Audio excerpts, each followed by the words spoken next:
C'est bien, ça commence à se remplir petit à petit.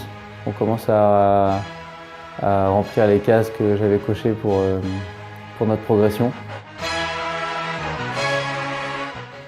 Oui, un match à l'extérieur qui a été gagné de 30 points ou 31 points, je crois, quelque chose comme ça.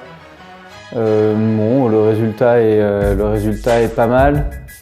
Il y a eu encore de bonnes choses. Alors, comme je disais sur le dernier débrief, on a encore vu des choses qu'on n'avait pas vues avant. On a eu beaucoup de contre-attaques là cette fois-ci.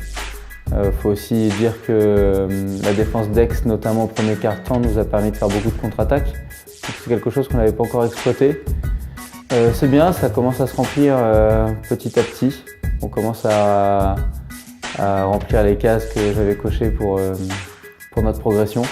Voilà, maintenant, une fois de plus, j'ai beaucoup de respect pour le club d'Aix et pour ses joueurs et pour son coach. Mais c'était pas une très grosse opposition, dans le sens où j'ai l'impression qu'ils ont vite lâché. Et du coup, la victoire elle est de 30 points, mais ça n'a pas de grand intérêt de faire beaucoup d'écart ou peu d'écart sur ce genre de match.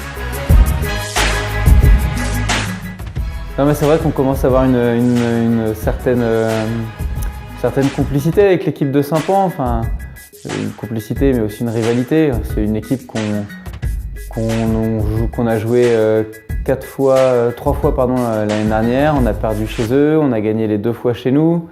On les a joués, ils nous ont gentiment proposé de faire leur tournoi en début de saison, donc on les a joués encore une fois cette saison. On va les rejouer 2 fois cette saison. Voilà, c'est une équipe moi j'apprécie le coach, j'apprécie les joueurs.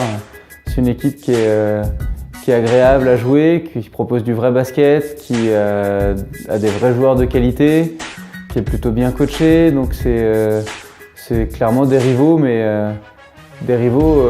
contrairement au PTT l'année dernière par exemple, où il n'y a pas de rancœur, il n'y a pas de haine, même si c'est un bien grand mot. Enfin, il n'y a pas de rivalité malsaine. C'est une vraie rivalité de basketteurs, une rivalité bon enfant, et on est toujours un peu pressé de jouer ce genre de match là parce qu'on ne sait jamais trop ce que ça peut donner.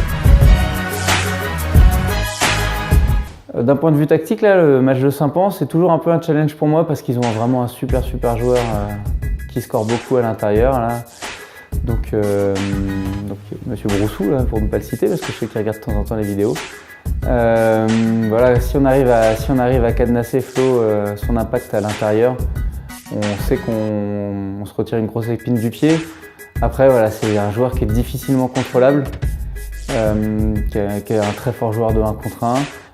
Saint-Pan joue beaucoup avec lui, donc d'un point de vue tactique, il va encore falloir essayer de se creuser la tête pour proposer des choses qui vont être cohérentes et surtout qui vont être adaptées à ce que Saint-Pan va nous proposer.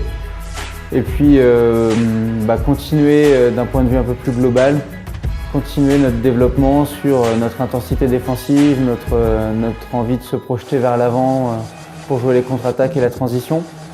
Jusqu'à la fin des matchs allés, on fera un bilan des matchs allés quand on arrivera fin décembre. Et puis voilà, on va essayer de continuer ce qu'on a commencé depuis le début de saison en adaptant au fur et à mesure des matchs. Oui, Bergerac-Tulle, c'est important que ce soit dans cet ordre-là et que le premier match soit à Bergerac. Parce que je pense que si Bergerac veut essayer de faire quelque chose, ce sera forcément chez eux. Après, je peux me tromper, je suis pas visionnaire, mais je pense que Tulle à Tulle, c'est injouable, vraiment. Parce qu'au-delà de la qualité vraiment quasiment incroyable de cette équipe de Tulle pour de la prénat, chez eux, c'est super difficile comme salle. C'est une salle qui est vraiment particulière, qui est grande, avec des bancs qui sont incrustés dans le mur, un parquet qui rebondit une fois sur 2, qui glisse. Enfin, Tulle chez eux, ça va être vraiment compliqué, même pour Bergerac. Là, je pense que dès ce week-end, on aura on peut avoir notre futur représentant en N3. Si c'est Tulle qui gagne à Bergerac, je pense que le championnat est fini ou pas loin, parce qu'il ne faudra pas que Tulle fasse de conneries sur la phase retour. Mais si Tulle va gagner à Bergerac, je pense que ça passera pour Tulle. Après, Bergerac chez eux, on sait, on y a été nous la première journée. Le terrain est petit, physiquement c'est dense, ils ont quelques gros shooters à 3 points. Je pense que ça peut être un match serré avec quand même une petite préférence pour Tulle.